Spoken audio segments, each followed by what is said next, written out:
On Saturday, I spent the day speaking with addicts and investigating Scotland's new safe consumption room on Hunter Street. And stay tuned, because you will not want to miss what I've found and dug up.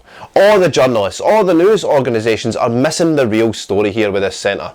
The Scottish media class, they descended on this clinic as it opened. They did their videos, they took some photos.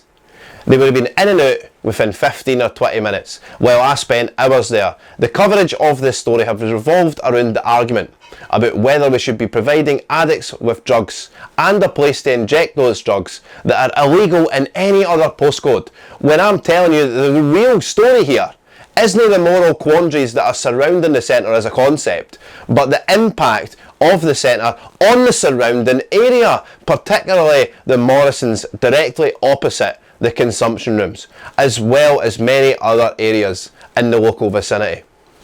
This is a map of the area, and here we have the consumption room outlined in blue and the Morrisons outlined in red, and as you can see, they're so close in proximity that you could move between the two in 30 seconds. And 30 seconds was all it took for me to find the first cluster of discarded needles. And I'll tell you something that happened that made me feel absolutely rotten, sad. When I was photographing this first cluster of needles, found right here on the map, I turned round and a family was walking past, having just done their shopping. The family looked at me and says, you know, as if to say, what's he taking pictures of? And they all looked down to where I was pointing the camera, and their eyes were drawn to the needles. So I said to the dad, please keep your kids back. And he nodded, said, yes, we know. I felt so rotten for inadvertently drawing attention to the discarded needles that their kids might have seen. And their eyes are too innocent to gaze upon such things. Children should not be subjected to this. This level of depravity has no right entering their subconsciousness in the first place, and I would never bring my children to shop at this particular Morrisons unless I had no other options, because I'm telling you all right now that where children could wander and explore, where pets could run about, there are definitely hundreds, but I reckon there are as many as close to 1,000 dirty disposed needles, and I'll put a montage on the screen for you to see just how bad it is. And that's not even the worst of it, ladies and gentlemen. We as the public are led to believe that addicts are entering the consumption room with their own purchased drugs, which is the case for some of them. But what they aren't saying is that the majority are going in to get their free hit of medical grade heroin from the clinic. This is what the addicts outside were telling me. I was informed they go in and they're handed a kit made up for the night before with a fresh needle, medical grade heroin, diamorphine. If they can't put the needle in their arm themselves, then a staff member will assist. In essence, our own Scottish government are putting medical grade heroin into the veins of Scots themselves.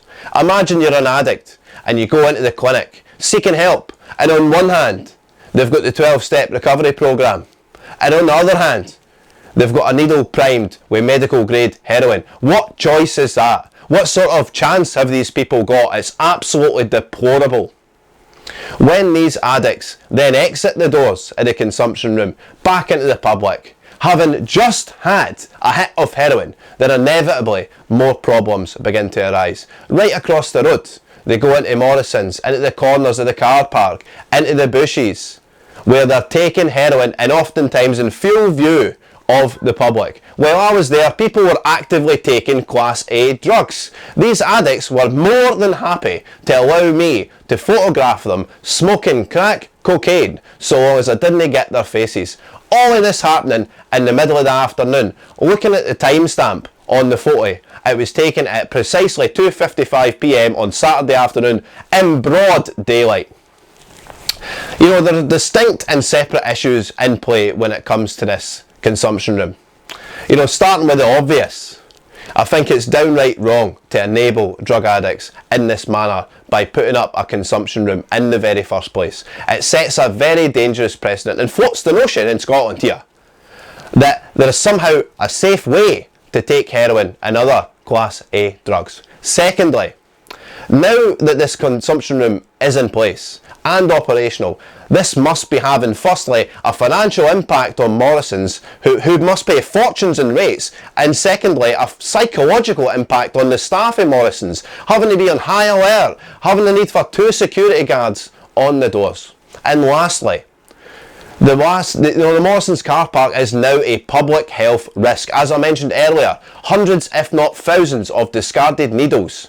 It only takes one child to stray off the path, to fall onto a needle, hurting himself or herself, and potentially contracting HIV, which one of the addicts confirmed to me on Saturday that he was positive. And he takes a tablet a day to make it intransmissible. I'll finish with this. These so-called safe consumption rooms, you're costing the taxpayer £7 million over 3 years, so they can afford to spend this amount of money on giving drugs to addicts, on providing fresh needles, on complimentary teas and coffees, but they can't find 40 grand a year to send somebody across the road to clean up all these discarded needles. What a shocking indictment that is, truly. Thanks for watching this, but please share this story and get it out there. Let's shame the Scottish Government into cleaning these streets. The people of Carlton deserve better, that's for sure.